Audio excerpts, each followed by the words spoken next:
حافظ صاحب، سب سے پہلے تو میں آپ سے جاننا چاہوں گی آپ کی موجودگی کا فائدہ اٹھاتے ہوئے کہ یہ بات بہت سے لوگ کر بھی رہے ہیں، بہت سے تجزیہ کر اس پہ تجزیہ بھی دے رہے ہیں، لیکن صحیح آپ بتا سکتے ہیں کہ جو دبئی میں ملاقاتیں ہوئی تھیں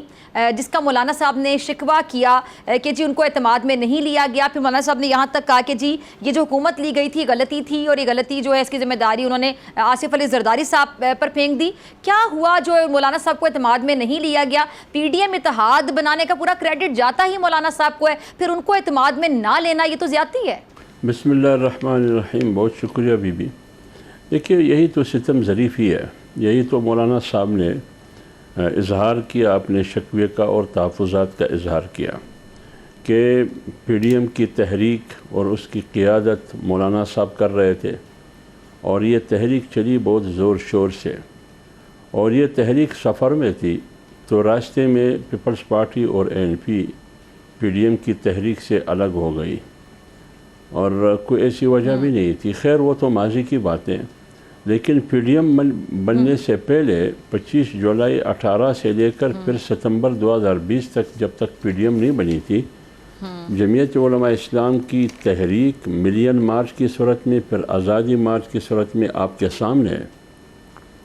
پھر یہاں تک یہ بات بھی آپ کی صحیح ہے کہ ہم اسمبلی میں بھی نہیں جانا چاہتے تھے فرسٹ ٹائم، کہ اسمبلی میں نہیں جانا چاہیے، لیکن دو بڑی پارٹیوں کی اور دیگر پارٹیوں کی اصرار یہ تھی کہ نہیں جانا چاہیے، ہمیں پارلیمنٹ کے اندر بھی یہ ہتھیار استعمال کرنا ہوگا مسلط کردہ حکومت کے خلاف، پی ٹی آئی کی حکومت کے خلاف، اور پارلیمنٹ سے باہر بھی احتجاج کی صورت میں روڈوں میں۔ لیکن جمعیت علماء اسلام نے پارلیمنٹ کا فورم بھی استعمال کیا اور پارلیمنٹ سے باہر بھی وہ فورم بھی استعمال کیا تنہا۔ پھر 2020 کے بعد پھر پی ڈی ایم بنی، اور پی ڈی ایم جب پیپلز پارٹی اور این پی الگ ہو گئی، پھر کہا گیا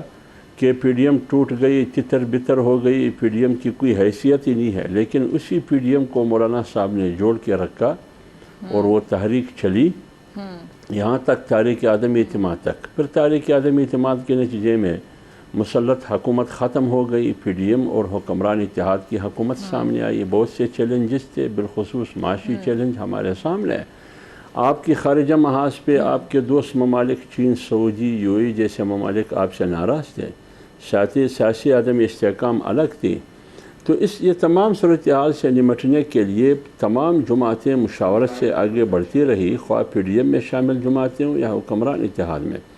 اب جب نوبت یہاں تک پہنچی کہ ابھی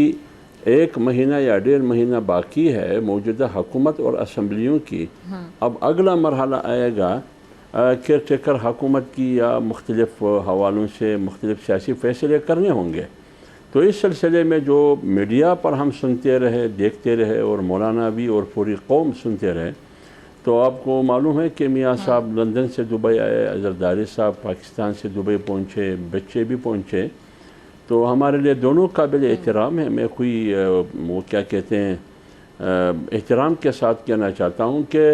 ہونا یہ چاہیے تھا کہ مولانا صاحب بحیثیت سربراہ پی ڈی ایم اور پی ڈی ایم کی دیگر قیادت کو باخبر رکھتے اور ان کو اعتماد میں لیتے،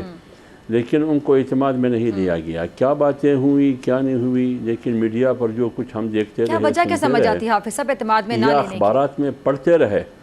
تو اس وجہ سے مولانا صاحب نے یہ اظہار کیا۔ اب اعتماد میں نہ لینے کی وجہ کیا ہے، یہ تو میرے خیال میں مسلم لیگ نون کی قیادت جو پی ڈی ایم کا حصہ ہے پہلے وہ بتا سکتی ہے، اور دوسری بات یہ ہے کہ حکمران اتحاد میں میں بھی ہوں اور پیپلز پارٹی بھی ہے، وہ بھی مشاورت کا پابند ہے بحیثیت حکمران اتحاد کے، تو لہٰذا ماضی میں جتنی بھی فیصلے ہم نے مشاورت میں کیے حکومت میں آنے کے بعد، تو ہونا تو یہ چاہیے تھا کہ مشاورت ہو، پی ڈی ایم کی قیادت، حکمران اتحاد میں جتنی بھی پارٹیاں ہیں ان کی قیادت کو آن بورڈ لیتے، کیوں نہیں لیا؟ یہ تو میرے خیال میں یہ دو بڑی پارٹیاں بتا سکتی ہیں۔ لیکن سب پارٹیوں نے جب مل کر اتحاد بنایا، تمام پارٹیاں مطلب ایک پیج پر ہیں، پھر اعتماد میں لیتے ہوئے پھر چھوٹی پارٹیوں کو نگلیکٹ کر دینا، دو بڑی پارٹیاں ہی سامنے ہوں، تو یہ چیز بھی تو غلط ہے نا؟ جی کہ یہ بات آپ کی صحیح ہے، تو اسی لیے تو مولانا صاحب نے اظہار کیا۔ اب مولانا صاحب کو دیگر پارٹیاں جو حکومت میں شامل ہے یا پی ڈی ایم میں شامل ہے، اس کی طرف سے بھی پریشر ہوگا، دباؤ ہوگا کہ مولانا صاحب یہ جو KPK میں جو الیکٹیبل سے کہتے ہیں رابطے کیے جا رہے ہیں، اس بات پہ بھی کوئی سروے نون لیگ نے کیا، یہ خبر درست ہے حافظ صاحب؟ اس میں بھی کہتے ہیں کہ پھر مولانا صاحب یا آپ کی پارٹی ناراض ہوئی؟ اس کے بارے میں میرے علم میں کچھ بھی نہیں ہے کہ کیئر ٹیکر حکومت وہاں خیبر پختونخوا میں تو کیئر ٹیکر حکومت آلریڈی موجود ہے، وزیر اعلیٰ نگران وزیر اعلیٰ بھی موجود ہے، کیبنٹ بھی موجود ہے نگران کابینہ، اور گورنر صاحب بھی موجود ہے۔ تو جب یہ تمام فیصلے گورنر کا فیصلہ اور وزیر اعلیٰ نگران وزیر اعلیٰ کا فیصلہ اس وقت کے اپوزیشن لیڈر قائد ایوان محمود خان نے مل کے ایک ہی دن میں یہ فیصلہ ہوا، تو اب جب گورنر کا فیصلہ ہوا وہ بھی تمام پارٹیوں کی جو اتحاد میں ہو یا PDM میں ہو مشاورت سے ہوا، تو یہ چیزیں تمام سب کے سب مشاورت سے ہوئی۔ اب اعتراضات کیا ہے، کس قسم کے اعتراضات ہے، کیا تحفظات ہے، یہ میری سمجھ سے ٹھیک ہے جی، چلیں آگے چلتے ہیں۔ اگر آپ کو یہ ویڈیو پسند آئی تو سبسکرائب کریں اور بیل آئیکن پر کلک کریں۔ اپنا گھر یوں معیشت کا پہیہ بھی گھومے گا، مزدور بھی سر اٹھا کے جیے گا، آئے گا، کھیتوں میں ہریالی لہرائے گی، کسان بھی خوشیاں سمیٹے گا، ہے وقت گزر، امید کے چراغ جلتے رہیں گے، مہنگائی سے بھی جان چھوٹے گی، فیصلے کی گھڑی،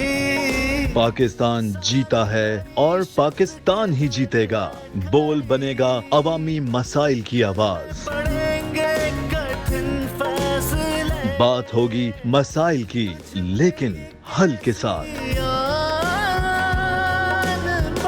دیکھیے خصوصی نشریات مشن معیشت بدھ کے روز 1 بجے صرف بول نیوز پر۔ سبسکرائب کریں اور بیل دبائیں تاکہ کوئی خبر رہ نہ جائے۔